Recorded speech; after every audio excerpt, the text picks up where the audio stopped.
오늘은 히브리서 강의 33번째입니다. 말씀의 본문은 히브리서 11장 30절에서 40절. 설교의 제목은 믿음의 증인들 9번째.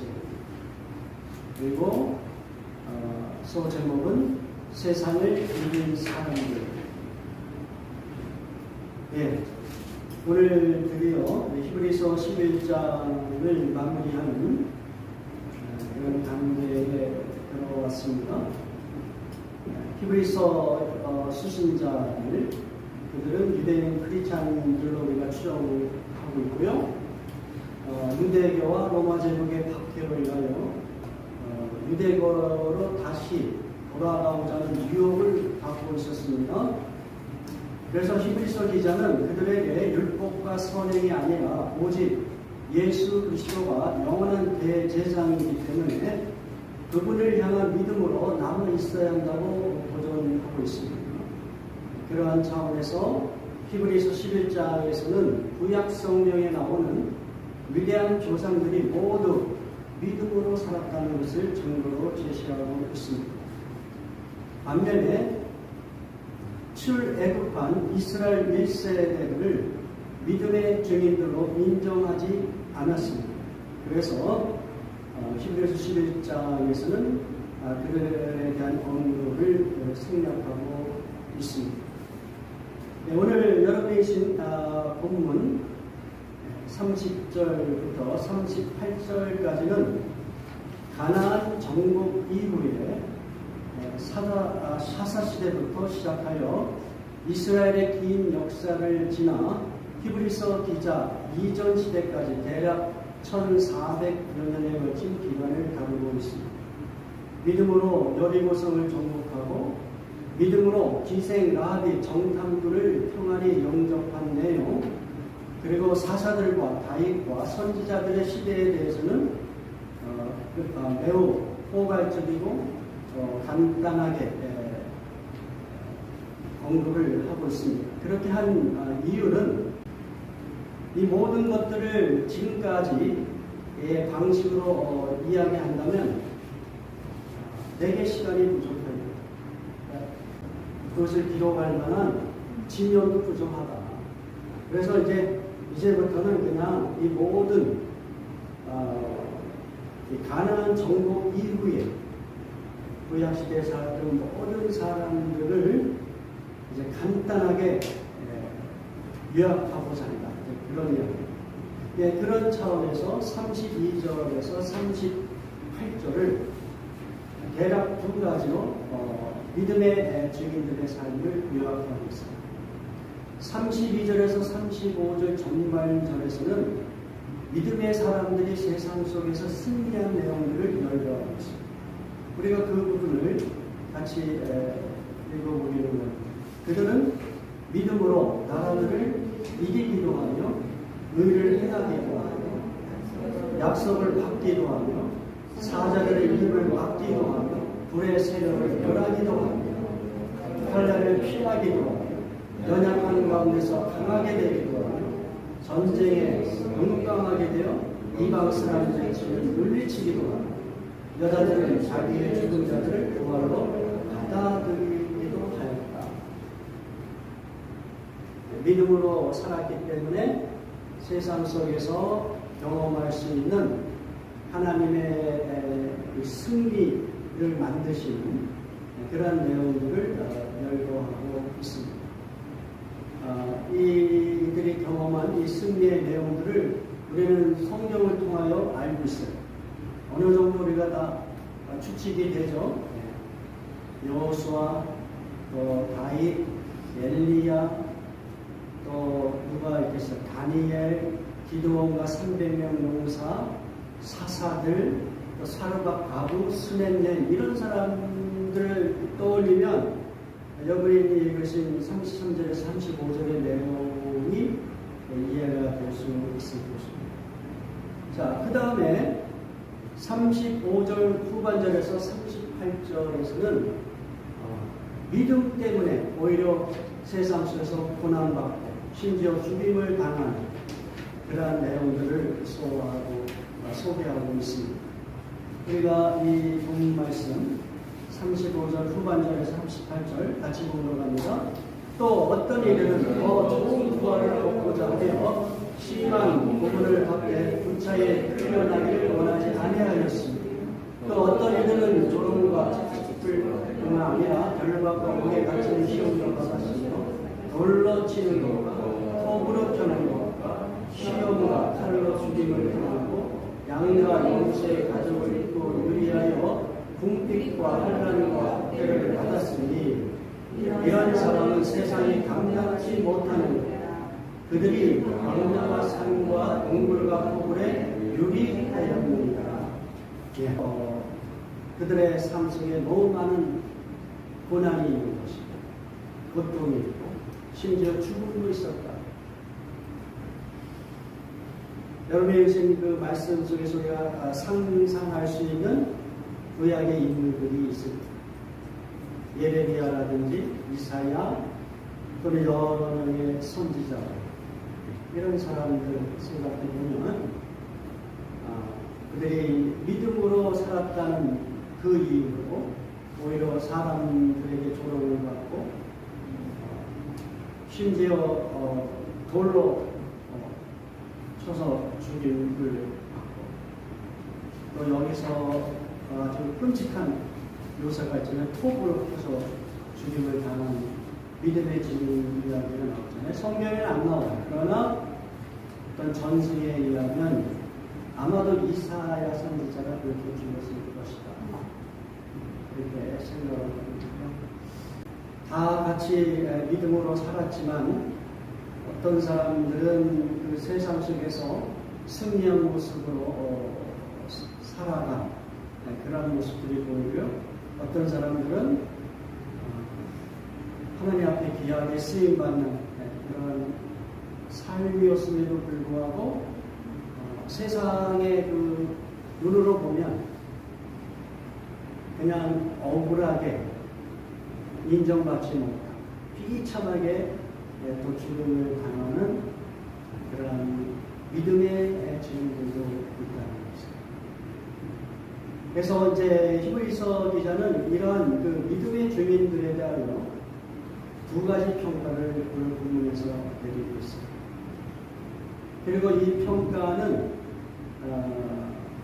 히브리서 11장 전체에서 언급한 믿음의 증인들, 그 사람들의 평가를 할 수가 있습니다.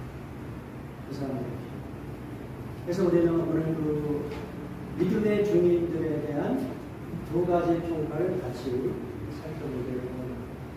첫 번째, 히브리서 기자는 이 믿음의 증인들을 어떻게 평가하고 있냐면 히브리서 11장 38절 전반절에 이렇게 이야기하고 있습니다. 이런 사람은 세상이 감당하지 못합니다. 이 말씀은 두 가지 다른 시각에서 이해할 수가 있어요. 첫 번째는 세상의 관점. 여기서 이 세상은 신앙과 반대되는 어떤 세력들을 생각해 보면 됩니다. 하나님을 거역하고 하나님을 인정하지 않고 또 하나님의 백성들을 핍박하는 세력. 그것은 영적으로 사탄의 세력일 수도 있고 또 그러한 세력의 사주를 받는 세속적인 권세자들을 생각해 볼 수도 있겠죠. 그러한 세상. 그러한 세상이 봤을 때는 하나님을 믿는 삶, 또 하나님의 백성들은 가치가 있겠어요, 없겠어요? 가치가 없게 보는 바보짓하는 신앙생활하는 것이 별로 이렇게 세상 살아가는데 도움이 안 되는 거예요. 그리고 그들의 삶의 방식은 항상 세상 사람들에게 죄책감을 주고 왜? 자기들과 똑같은 삶의 방식을 따르지 않는 거예요. 오늘날로 얘기하면 뭐 동성애라든지 동성결혼 또는 어떤 자유로운 어떤 쾌락을 즐기는 삶의 모습. 돈이 최고야. 그래서 돈만 가장 우선으로 여기는 그 삶의 방식 뭐 이런 것들을 우리가 생각해 볼 수 있습니다. 근데 크리스찬들은 그러한 삶의 방식을 어떻게 해요? 저항합니다. 그렇죠? 그러한 것들을 누릴 수는 있어요. 그러한 것들이 하나님이 주신 선물로 우리가 인식하고 뭐 부자가 될 수도 있고 유명한 자가 될 수도 있고 그렇지만은 거기에 우리의 모든 가치를 두지는 않잖아요. 그런 차에서 보면 세상은 하나님의 사람들, 믿음의 그 증인들을 가치 있게 볼 수가 없어요. 그래서 그들은 항상 믿음의 사람들을 향하여 핍박할 수밖에 없고 그리고 심지어 그들이 어떤 큰 권세를 잡게 되면 하나님의 백성들을 죽이기로 하는 것이죠. 그래서 이런 사람은 세상에 감당하지 못하느니라 하는 이 내용은 첫 번째는 세상의 관점에서 이 부분을 이해해 볼 수가 있고 두 번째는 이제 믿음의 증인들의 관점, 하나님의 백성의 관점에서 이 말씀을 이해할 수가 있는 것이죠.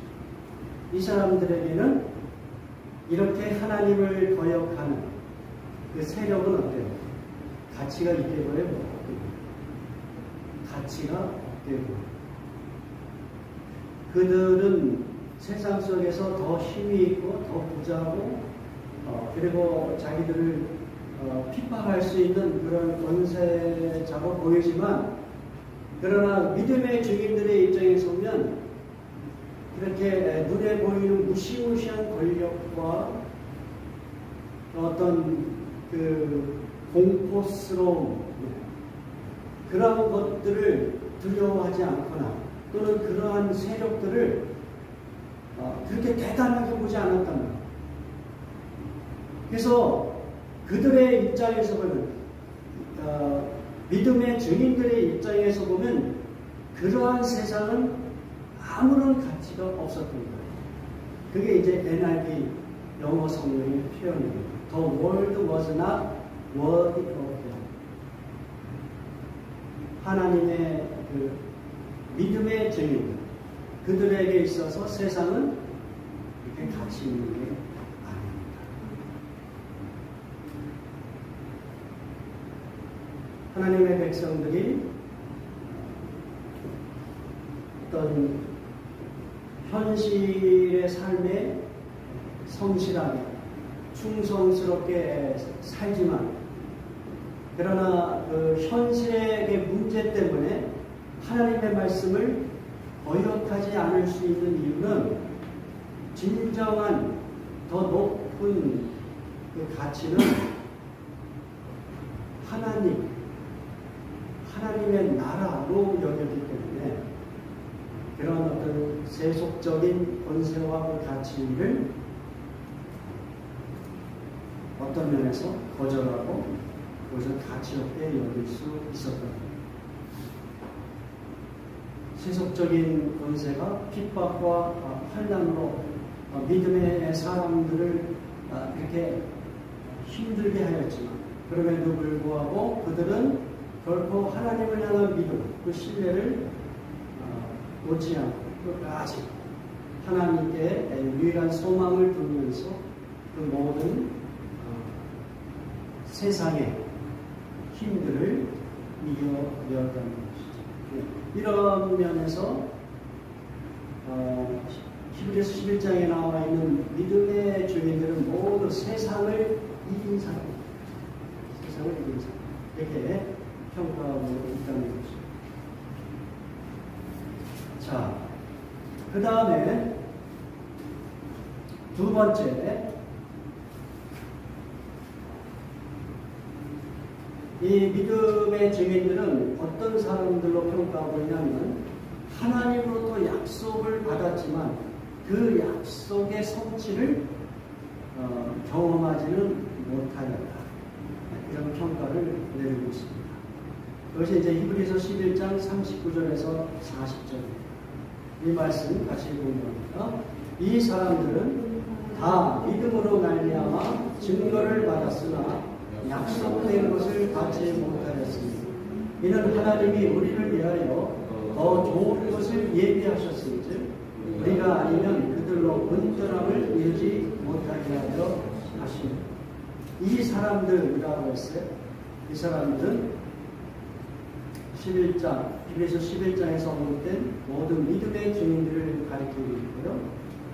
이 사람들이 다 믿음으로 말미암아 증거를 받았다고 이야기하고 있어요. 이야기는 뭐냐면 그들이 여러 가지 어려운 상황 속에서도 끝까지 하나님을 신뢰하고 또 신앙을 타협하지 않고 하나님이 기뻐하심을 그러한 삶을 살았다라고 하나님으로부터 인정을 받았다는 거예요. 그럼에도 불구하고 그들은 어떤 사람이냐면 약속된 것을 받지 못한 사람이었어요. 약속된 것을 받지 못한. 이 약속된 것, 이것이 무엇이었어요? 네? 구약에 있는 모든 사람들이 어느 시대이건 그들에게 하나님께서 약속하시고 또 그들이 바라볼 수 있는 어떤 그 소망의 내용이 있었어요. 그것은 뭐냐면 메시아. 왜 메시아를 소망할까요? 메시아가 와야지 진정한 구원이 있다는 것을 알고 세상살이 아무리 잘해도 왕궁에 있든 어디에 있든 아무리 화려한 곳에 있어도 바로 그곳은 천국이 아니라는 것을 알고 있는 거예요. 그래서 하나님을 섬기는 사람들은 모두 하나님께서 약속하시는 메시아를 기다리고 있는 거예요. 구약에 있는 사람들은 모두 메시아를 완전히 기다렸어요. 그래서 이스라엘 백성은 메시아가 오면 자기들이 온 세상에서 가장 뛰어난 나라가 되어서 다른 민족들이 이스라엘을 경배하는, 경외하는 그러한 꿈을 막 꾸면서 물론 이제 그들이 그렇게 생각하는 것은 성경적으로 제대로 된 해석은 아닙니다. 그렇지만 어떻든 메시아가 온다는 것은 그들에게 하나님의 구원이 보장되는 것, 구원이 완성되는 것이기 때문에 그들은 메시아를 기다릴 수밖에 없었던 것이죠. 다시 말하면 구약의 믿음의 증인들이 아무리 그들의 믿음이 신실하고 또 하나님으로부터 칭찬을 받았을지라도 그들은 결국 무엇을 받지 못했어요? 메시아를 그들이 만나지 못했어요. 멀리서 보고 그것을 환영하고 바라보면서 하나님을 향한 믿음을 지켜나가긴 했어요. 그러나 그들의 삶 속에서 예수 그리스도의 오심을 경험하지는 못했다. 왜 그렇습니까? 왜 구약에 있는 사람들은 그런 경험을 할 수밖에 없었을까요? 그것을 이제 40절에 두 가지로 이야기하고 그 이유. 이는 하나님이 우리를 위하여 더 좋은 것을 예비하였기 때문이다. 네. 여기서 우리는 누가 되겠어요? 우리. 지금 이 히브리서를 기록하고 있는 그 본인과 또 이 서신서를 받아드는 유대인 크리스찬 공동체, 또 더 나아가서 예수 그리스도가 오신 이후에 예수님을 믿는 모든 크리스찬들을 이야기하고 있어요. 이 우리가 말하고 있어요. 그렇죠? 그러니까 신약 시대의 크리스찬들을 이야기하고 있는 것입니다. 자, 하나님의 구원 계획이라는 것은 어떤 것이냐? 단순히 구약의 어떤 시대에 있는 믿음의 사람들만 구원하고자 하는 그런 계획이 아니라 하나님은 더 큰 계획을 갖고 있습니다. 그것은 하나님의 때에 메시아를 보내셔서 그 메시아를 통하여 새로운 언약을 성취하고 그리고 온 세상을 구원하시고자 하는 하나님의 큰 그림이 있었기 때문에 그렇다. 네? 그래서 여기서 더 좋은 것을 얘기하였다는 것은 자, 구약에 있는 사람들은 어떤 언약에 의하여 하나님과 교제했어요? 옛 언약. 네. 그렇죠? 노아는 노아의 언약. 네. 모세는 모세의 언약. 이런 식으로 해서 그 다윗은 다윗의 언약. 이런 식으로 해서 쭉 그 언약에 의해서 옛 언약에 의해서 하나님과 교제하고 메시아를 기대하면서 이렇게 신앙을 지켜온 거예요.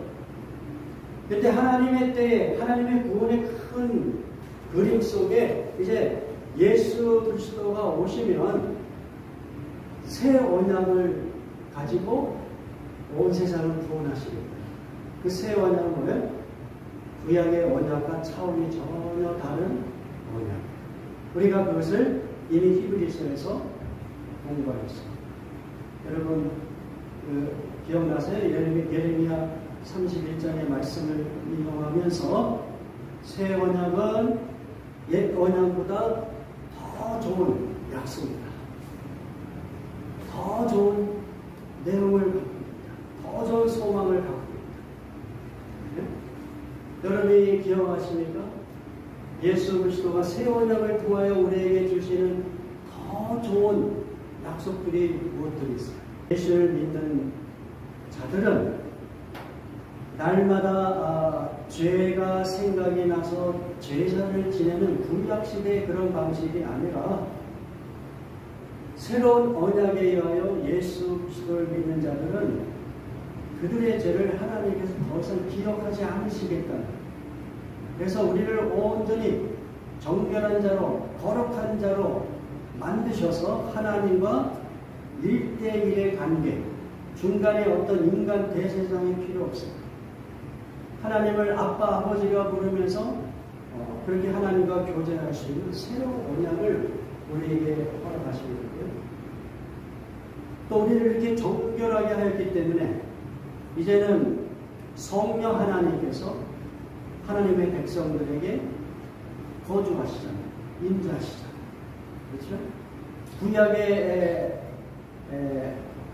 성도들은 성령 하나님이 항상 임재한다기보다는 어떤 특별한 사건, 특별한 목적에 의하여 성령 하나님이 임재하셨지만 이제 새로운 언약에 의하여 예수 그리스도를 믿는 모든 성도들에게 성령이 여러분에게 임하십니다.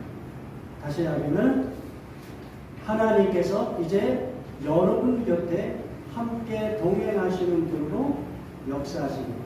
그게 임마누엘. 이 모든 것들이 옛 언약에 대하여 더 좋은 내용이 아니겠어요? 더 좋은 내용. 그리고 더 궁극적으로는 이제 예수 그리스도가 이 땅에 오셔서 하나님의 나라를 현재적으로 임하게 하신 그 나라가 완성될 것을 우리에게 또 약속해 주시는 그런 내용이 있기 때문에 예수 그리스도가 오심을 통하여 구약에 있는 사람들이나 또는 이 신약에 있는 성도들이나 모두 누구를 통하여 하나님의 나라를 경험할 수 있게 만들어요? 예수 그리스도를. 그것이 이제 하나님의 그 큰 그림이에요. 그 그림 속에 있기 때문에 구약의 믿음의 주민들은 그냥 멀리서 하나님의 그 구원을 메시아를 바라보는 차원에서 신앙을 유지한 거예요. 두 번째, 그들이 그렇게 약속을 받았지만 그 약속된 것을 받지 못했던 이유는 40절에 그렇게 표현되어 있어요. 우리가 아니면 그들로 온전함을 이루지 못하리라 합니다. 이 말씀은 뭐랄까요? 해석하는데 좀 어려움을 주고 있는 그런 구절이라 생각하는데요. 마치 이 구절은 우리가 신약의 성도들이 그들이 누구예요? 구약의 성도들을 온전하게 만드는 것 같은 그런 표현이에요. 그렇지만은 우리 하나님의 말씀을 이해한다면 우리는 그런 존재가 아니에요. 그렇죠? 누가 이렇게 만들 수 있어요? 누가 구약의 사람, 그 믿음의 사람들을 온전하게 만들겠어요? 예수 그리스도죠. 그렇다면 이 표현은 우리에게 무엇을 이야기해 주고 있냐면 하나님의 구원이 예수 그리스도를 중심으로 구약에 있는 사람들은 메시아의 오심을 바라보는 믿음, 신약에 있는 사람들은 오신 예수 그리스도를 믿고 또 다시 오실 예수 그리스도를 기대하는 그 믿음으로 모두 온전함을 이루게 한다는 것이죠. 이 온전함이라는 게 무엇이겠어요? 구원의 완성이 아니겠습니까? 그래서 예수 그리스도 안에서 구약의 성도들이나 신약의 성도들이 모두 하나님의 자녀가 됩니다. 그래서 하나님의 구원은 구약과 신약의 별개가 아니라 어떤 그 일관성이 있고 연속성이 있어요. 누구를 중심으로? 예수 그리스도를 통하여 온 세상을 구원하시고자는 하나님의 구원의 연속성을 여기서 설명하고 있습니다. 자, 예수님께서 이 부분을 이렇게 우리에게 말씀하십니다. 아브라함도 메시아가 오실 때를 즐거워하고 기뻐하였다. 이런 말씀하신 적이 있어요. 이 부분 같이 공부합니다. 요한복음 8장 56절. 너희 조상 아브라함은 나의 때 본 것을 즐거워하다가 보고 기뻐하였느니라. 그러니까 구약의 믿음의 사건들을 예수님께서 완전히 새로운 방식으로 설명하십니다. 아브라함이 어떻게 예수님을 볼 수 있었겠어요? 못 봤죠. 예수님을 볼 수가 없잖아요. 근데 그것을 이렇게 표현하고 있어요. 아브라함은 나의 때가 뭐예요? 메시아가 오는 때, 예수님이 오신 그것을 볼 것을, 다시 이야기하면 예수님을 만나지 못했지만 하나님이 약속하셨으니까 우리를 구원하기 위하여 메시아를 보내주실 것이라는 그 기대감을 가지고 어떠한 그 어려움이 있어도 흔들리지 않고 메시아가 오실 그때를 어떻게 해요? 간절히 바라보는 거예요. 그것을 그렇게 표현하는 거죠. 나의 때 볼 것을 즐거워하다가 보고 기뻐해야 해요. 직접 보지는 않았죠. 그렇지만 믿음으로 그렇게 바라봤기 때문에 그것을 예수님은 그렇게 표현합니다. 보고 기뻐. 우리가 믿음을 정의할 때 그걸 얘기하죠. 보지 못한 것들의 증거입니다. 그렇죠? 보지 못하였지만 그것을 마치 보는 것 같이 하여 그 믿음을 지켜내면 언젠가 그것을 직접 경험하고 볼 수 있는 그날이 올 거예요. 예수님은 그런 차원에서 아브라함의 믿음을 그렇게 평가하시는 것입니다. 이렇게 구약의 사람들은 예수님을 직접 만나지도 않았지만 단순히 그 하나님의 그 언약의 말씀을 의지하여 메시아를 간절히 기다리면서 그 신앙을 지켜냈다는 거예요. 그 모든 어려움을 이겨냈다는 거예요. 자, 그러면 왜 이런 이야기를 하고 있죠? 지금 그 히브리서 기자가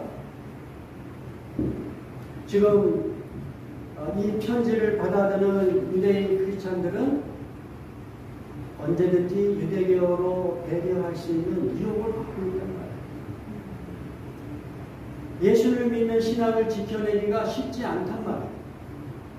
자기 눈에 보이는 현실은 유대교의 있는 것이 더 좋아 보일 수 있다. 더 안전할 수 있어. 사회적으로, 정치적으로 보호를 받고, 그리고 가시적으로 그들은 어떤 희생 제사도 드리잖아요. 예루살렘 성전에서 희생 제사도 드리고, 이러한 모든 상황 속에서 신앙을 지켜내는 것은 어려웠습니다.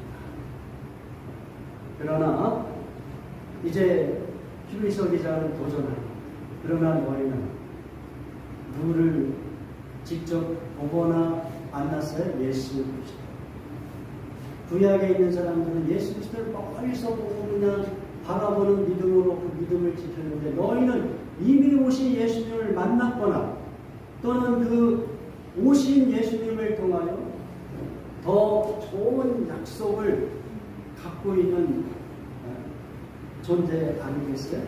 더 좋은 그 언약, 성령이 함께 하나님이 동행하시는 그런 약속들이 있는 그 언약의 사람들은 그것들을 붙들면 너희들은 타협하지 않고 그리고 예수의 믿음을 지켜내야 된다고 우리에게 도전하고 있는 것입니다. 자, 이제 말씀을 마무리하겠습니다. 요한일서 5장 4절에서 5절입니다. 무릇 하나님께로부터 난 자마다 세상을 이기는 승리는 이것이니 우리의 믿음이니 예수께서 하나님의 아들이심을 믿는 자가 아니면 세상을 이기는 자가 아닙니다. 여러분이 오해하지 말아야 될 이 단어 중에 하나가 세상이라는 단어예요. 제가 앞에서 이 세상을 어떻게 규정하였는지를 여러분이 기억할 수 있거든요. 이 성경에서는 어떤 때는 하나님이 세상을 사랑하신다고 이야기했어요. 그래서 예수님이 이 땅에 보내셨고 이 세상을 구원하기 위하여 이 땅에 보내셨다고 이야기했어요. 그런데 오늘 이 말씀과 같은 내용은 이 세상은 하나님을 대적하는, 하나님을 거역하는, 하나님을 인정하지 않는 어떤 영적인 세력 또는 문화적인 또는 물리적인 정치적인 그런 세력들을 생각해 보면 될 것 같아요. 그래서 그러한 세상 속에 우리가 살아가고 있어요. 예수님 오신 이후로부터 지금까지도 우리 크리스찬들의 살아가는 세상은 그런 세상이라는 것이죠. 그러한 세상 속에서 세상을 이긴다라는 얘기는 무슨 물리적인 전쟁을 해서 승리를 거둔다는 이야기가 아니라 믿음을 흔드는 그러한 모든 세력과 영향력 속에서도 무엇을 지켜낸다? 하나님을 인정하고 하나님의 뜻대로 생활을 하고자 하는, 하나님의 나라와 의를 구하고자 하는 그 믿음, 그 믿음을 지켜내는 것입니다. 하나님의 그 나라를 무시하고 그리고 하나님의 그 말씀에 대하여 무관심한 그러한 세상 속에서도 믿음을 갖고 있는 사람은 어때요? 그 속에서도 하나님의 뜻을 구하고 그리고 하나님의 나라를 위하여 내가 어떻게 헌신할 것인가, 그 나라가 이 세상 속에서 어떻게 확장되어 갈 것인가에 대하여 우리가 진지하게 고민하고 그렇게 신앙생활을 할 수 있는 그 원동력은 무엇이냐? 그것이 바로 믿음입니다. 믿음. 네. 예수께서 하나님의 아들이심을 믿는 믿음. 네. 이 믿음으로 우리는 하나님을 거역하는 모든 그 세력들과 싸워 승리할 수 있다고 우리에게 도전하고 있는 것입니다. 오늘날 신약의 성도는 구약의 성도들보다 훨씬 영적으로 더 풍성하고 더 좋은 조건 속에서 믿음의 삶을 살고 있습니다. 그것을 여러분들이 믿음으로 그것을 잘 인정하고 그것을 여러분의 삶 속에서 잘 적용해서 또 감사하고 예수 그리스도를 믿는 그 믿음을 지켜내고 그리고 그 믿음이 성장될 수 있도록 어떤 책임 의식으로 살아가는 것을 우리에게 도전하고 있는 것입니다. 우리 다 같이 기도하겠습니다.